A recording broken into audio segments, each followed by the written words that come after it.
What prompted the launch of the Stokvels and Burial Societies in Indaba? Are blacks investing more on death than life? How big is the Stokvels business in the country? And why is there minimal representation of black investors in the JSE? What time is it? It's question time.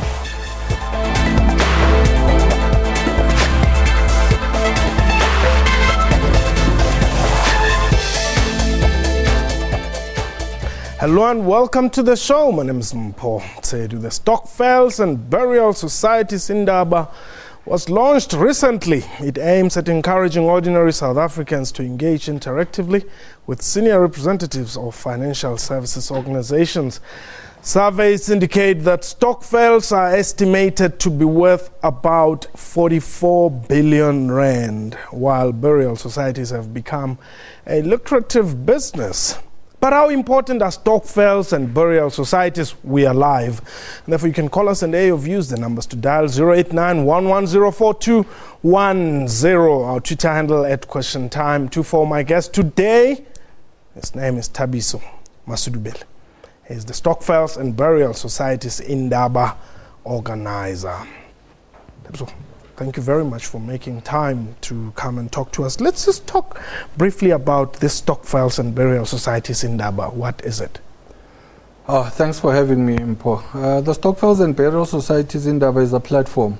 What we seek to do is to create a platform where ordinary members of Stokvels and Burial Societies get an opportunity to engage with the large financial institutions who they entrust their money with, where they never get an opportunity to share information and get knowledge and information about the different options, and whether to ask the question, are they really getting value for the money that they're investing in these institutions? So this platform it sits on two levels. I think it's information sharing platform, one, but also to interrogate the value that people are getting for their money. Are people getting value? So these are the things that are raised during the course of the Indaba. One of the questions we asked was, are black people investing on death as opposed to other things which they can enjoy whilst they're still alive? Look, I think there's certainly a belief that a part of the population is investing quite often on things that cover things like funeral covers, insurance cover, life cover. These are all necessary things. But I think one of the things that we're trying to raise is, does it make sense to have a funeral cover where you're spending 600 Rand a month, whereas you could be using 100 Rand and taking 500 Rand towards a more solid investment, So the question that we're asking is, do we still need to be investing so much money to ensure that we are buried in caskets and have a great send-off? It's very, very important for cultural and other reasons and societal reasons, but we're asking the question, can it be done in a better way? To generate, to try to break this cycle of poverty that we have. What instruments do people have at their disposal where they can invest these things and put their money to better use? So for instance, you could, let's take a scenario where you've got 600 Rand, you're paying towards a funeral cover, where everyone is offering a funeral cover now, most of these major institutions. So you could have a situation where you're just paying 100 Rand for that, and you're paying 500 Rand for life cover. Now the return for life cover is much more, and that's something that your kids could live off, in the form of maybe a 2 million Rand payout. There's greater value in that as opposed to paying for a funeral and that's the end of the money. So these are the questions we're asking without necessarily having a definitive answer. But you see, it will be December very soon, and now that you are talking to burial societies, Stokvels and all that, there's going to be a lot of rice and sugar and mayonnaise and fish oil, peanut butter flying all over, Some of these retailers are going to make a killing. So people have been saving money since January to buy peanut butter and rice and flour and all that. Without belittling what people are doing, we're saying, let's review this. Does this make sense? So we're saying, for instance, let's look at people's spending habits. So we're trying to share information to say, look, does it make sense to put your money in a retailer which acts as a bank, where you're putting your money in a retailer to get a 24-pack, tin stuff, baked beans, Yes. Does it give you great value to put your money in a retailer or put it in the JSE or in a bank, something that will give you a return? But more often than not, people do that because there's lack of information. So we create a platform to let's assess these spending patterns. And not only money going to retailers, do we know where we're taking our money? I think one of the biggest questions, I mean, you've got, I don't know if I can mention the specific association organizations, but do we know where we are spending our money? Okay, hold it there. Let's take Tabo. Tabo, you are in, is it Mamelodi? Indeed, my brother, I'm in Pretoria. You are in Pretoria. Welcome, Tabo. Yes. This is a very interesting question. I would like to share my views here. Yes. These Stokvels are, for me, are a symbol of poverty. It really shows that as African people, we do not know how to invest money. As you said, a person will save 500 rand in a Stokvel and buy a lot of food in December that you do not really need. Yes. It means that the children will probably suffer in January. And it's African people who are doing that, not white people. Yes. There is a problem with us and decision making. And this, my brother there on the studio spoke about the coffins, that you must have a good casket as a send-off, as a culture. It has nothing to do with culture. Recently I was in DRC. You will be surprised how people there save money. There's no need for this casket. You will go to that thing. They will just hire it for the body to go to the graveyard. It will go back.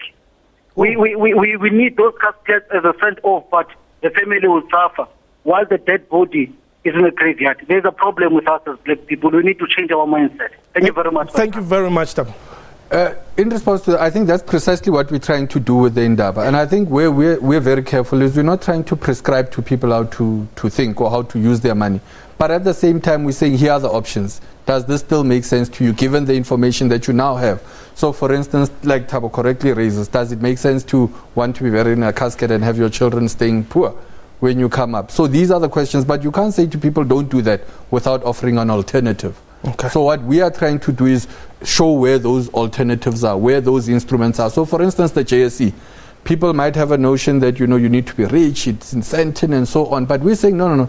Actually, you can access the JSE. There's a process. So don't fall into the trap of pyramid schemes and so on.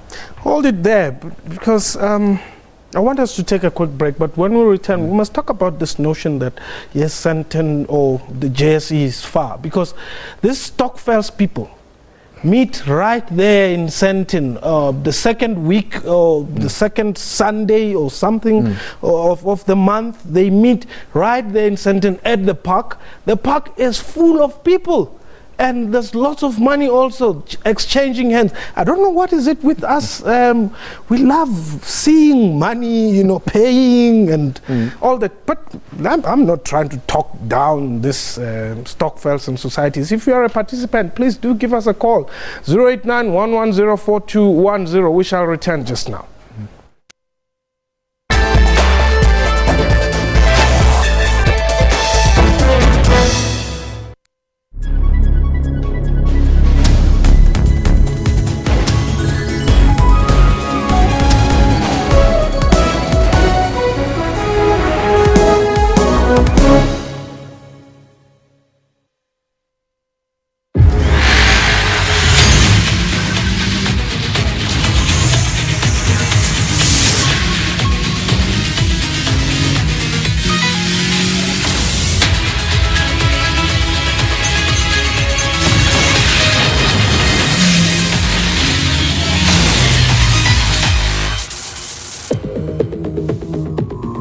Another round?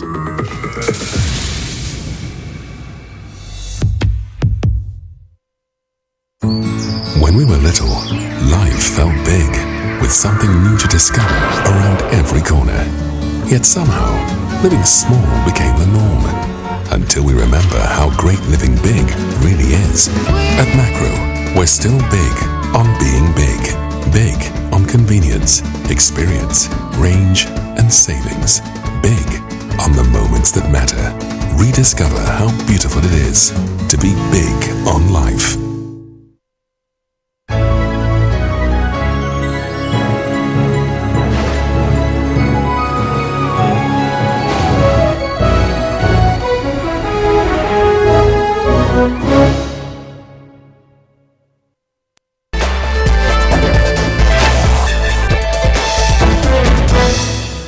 Welcome back. You're still watching Question Time. My guest today is Tabatha Masood. He's the Stokvels and Burial Society Indaba organizer and originator, is the brains behind that Indaba.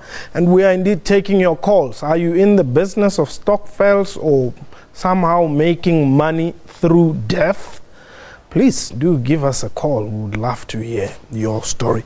But now, this thought of people investing in this death benefits, or I mean, everywhere you go, you try to get a cell phone contract, they throw in a funeral cover. You go to the lousiest, not even the lousiest, but you know, some of the places that you would never expect, they would, you know, somehow give you, you know.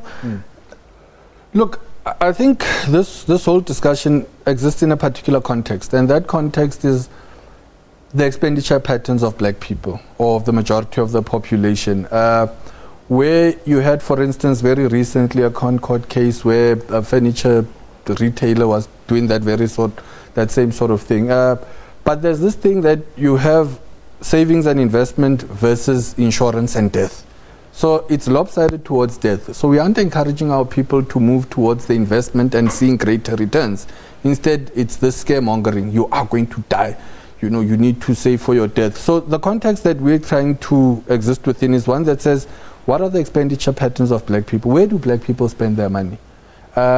Before the break, you had mentioned the issue of the JSE being in Sandton, which is quite correct. And if you look at a lot of the success of a lot of the listed companies, it's on the back of those very deposits that are from Stokvels and Burial Societies, because those insurance companies are there. I mean, a partner in the Indaba is Old Mutual, makes a fortune of you know, covers and insurance and so on.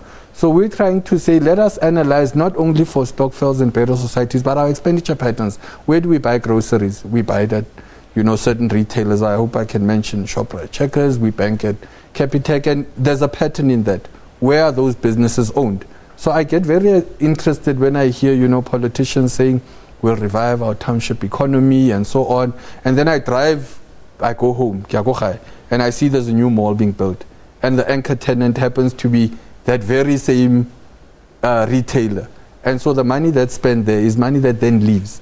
And so they target individuals, they target Stokvels, the banks that are there. So this money that's not staying within the township. So I'm saying, how do we then revisit how we are spending our money as black people?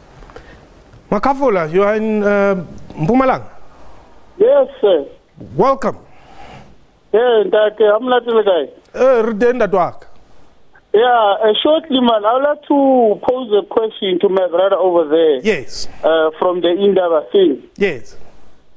Yes, the present generation that started Stokvels, whoever is involved in Stokvels, I think it's a step in the right direction, but the way my brother is saying over there, I think he has more eyes into the future and the know-how on how can we better ourselves as a black community and approaching the whole Stokvels thing.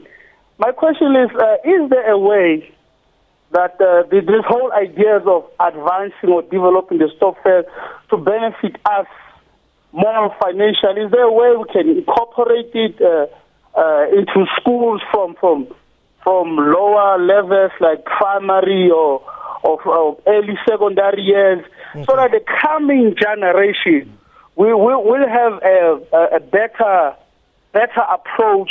I mean, you said earlier on that the net worth of the whole thing amounts to quite serious millions, and that money is going somewhere out of the hand of the black people, you understand? Yes.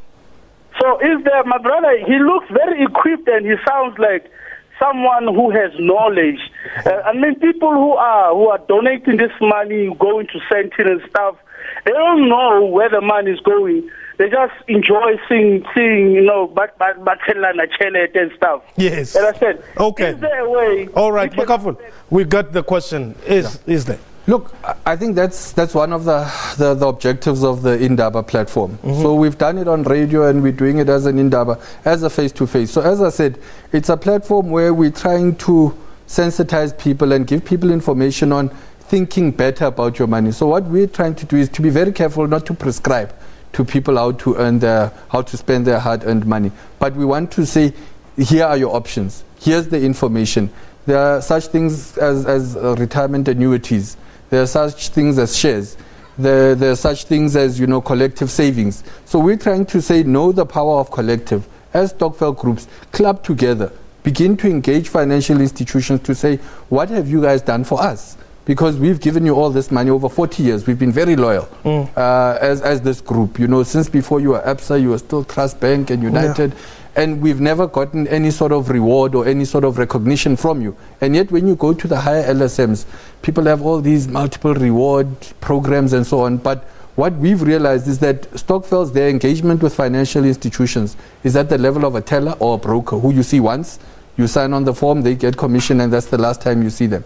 So we've brought the leadership of organizations such as Old Mutual to come to the Indaba to say, here we are. This is the face behind the organization where you are entrusting your money. Okay. What are your questions? What are your problems? What's the main value that you're getting for your money? But are the Stokvels organized? I'm not talking about, that they meet once a month and all that, because you'll find that people meet here in Joburg because,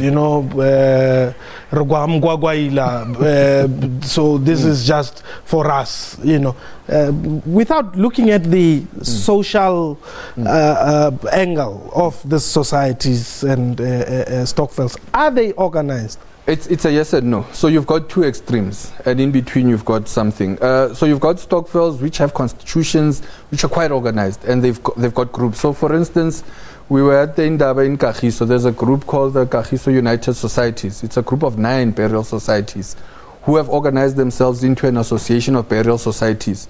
So we're helping them to harness the power of collective, to engage with financial institutions as a collective block. So on that front, you have these organized groupings. There's another group, top of mind, is Pimville United Brothers. They're quite organized. Others, on the other hand, are verbal, and you see lots of problems there. Okay, let's go to the Northern Cape here quickly.